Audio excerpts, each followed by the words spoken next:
Albatrossen wohnen die Seelen verstorbener Seeleute inne. Das zumindest besagt ein uralter Mythos. Albatrosse zu töten, bringt demzufolge Unglück. Wir wollen an einer Technologie arbeiten, die hoffentlich Hunderttausende Seevögel, besonders Albatrosse, vor einem grausamen Tod an Langleinen bewahrt. Tatsächlich sterben jedes Jahr Hunderttausende von Seevögeln an geköderten Angelhaken. Auch unzählige Albatrosse. Einige Arten sind zum Teil vom Aussterben bedroht.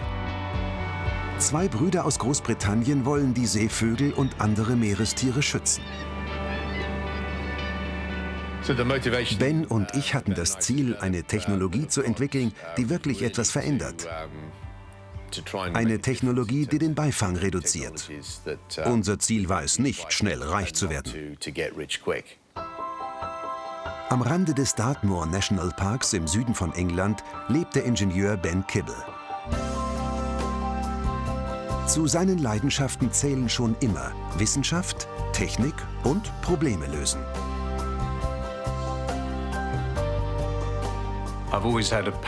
Ich hatte schon immer ein Faible für Technik und wollte Wege finden, wie Technik der Umwelt dienlich sein kann, anstatt sie zu zerstören. Bens Bruder Pete hat schon immer eine besondere Verbindung zur See.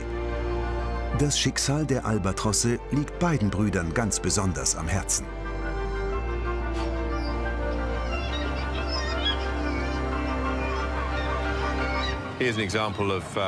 So sehen die Haken aus, die in der Langleinenfischerei zum Einsatz kommen, um Thunfische oder Schwertfische zu fangen.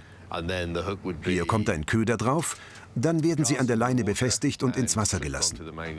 So eine Leine kann bis zu 50 Kilometer lang sein. Das sind dann 1000 oder 2000 solcher Haken.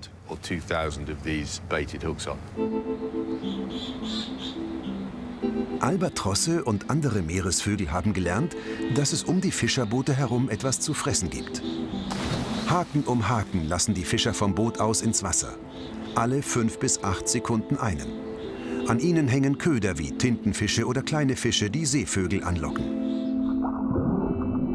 Direkt in Bootsnähe sind die beköderten Haken noch nahe der Wasseroberfläche. Sie können von tauchenden Vögeln erreicht werden und kosten so jedes Jahr Hunderttausende Tierleben. Die Kibble-Brüder wollen ein Gerät entwickeln, das den Haken erst freigibt, wenn er in einer für Vögel unerreichbaren Tiefe von rund 20 Metern ist. Das ist nicht nur technisch eine Herausforderung. Fischer sind konservative Menschen. Sie fischen gern so, wie sie es schon immer getan haben. Wir wussten also, dass der Pott unzerstörbar, zuverlässig und billig sein musste. Und er durfte den Fischfang nicht beeinträchtigen. Aus eigener Tasche finanziert, beginnen die Brüder ihre Idee zu entwickeln.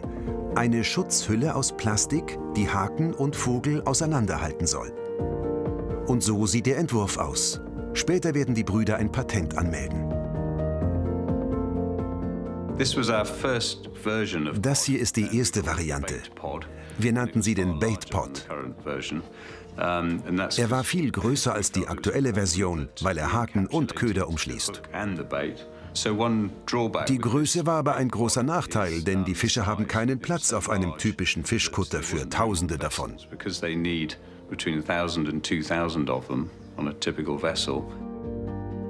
Ein weiteres Problem: Die Bänder, die die Pods zusammenhalten, öffnen sich nur unzuverlässig. Der große Durchbruch kam, als Ben die Idee für den Wasserdruckentspannungsmechanismus hatte, der den Hookpod ab einer festgelegten Tiefe öffnet. Das war fantastisch. Ich war völlig begeistert und erleichtert darüber, dass wir endlich etwas hatten, das funktionierte, wie wir es wollten. Der von Ben erdachte Öffnungsmechanismus beinhaltet einen Kolben, der durch den steigenden Wasserdruck gegen eine Feder geschoben wird. Der Widerstand der Feder ist so berechnet, dass sie per Schnappverschluss den Hookpod öffnet, wenn der Druck der gewünschten Tiefe entspricht.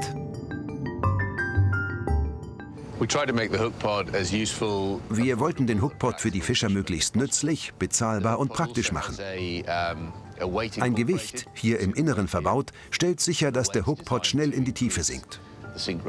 Anschließend wird der Hookpot nach dem Fischfang wieder herausgezogen, geschlossen und kann für den nächsten Durchgang erneut verwendet werden.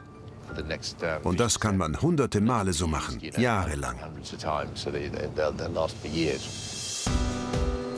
Die Kibble-Brüder lassen ihren Hookpot unter anderem in den Gewässern vor Brasilien, Südafrika und Australien jahrelang testen. Ergebnis: Der Hookpot ist ein voller Erfolg. Im Vergleich zu Langleinen ohne Schutz verhindert er 95% des Vogelbeifangs. Gleichzeitig ersetzt der Hookpot mit seinem LED-Licht chemische Knicklichter. Die werden genutzt, um Thunfische anzulocken, verursachen aber milliardenfach Plastikmüll in den Meeren. Für die Kibble-Brüder geht es jetzt darum, die Fischereiverbände und Flotten vom Hookpot zu überzeugen. Neuseeland hat seine Langleinenflotte fast vollständig mit Hookpots ausgestattet. Und auch einige große Supermärkte für Meeresfrüchte setzen auf die Hookpots. In ihrer gemeinsamen Firma Fishtech Marine haben die beiden schon die nächsten Innovationen erarbeitet. Geräte, die Haie schützen und Delfine oder Schildkröten davor bewahren sollen, in Fangnetzen zu verenden. Von der kleinen Grafschaft Devon aus, so die Hoffnung, sollen ihre Erfindungen möglichst vielen Tieren einen qualvollen Tod ersparen.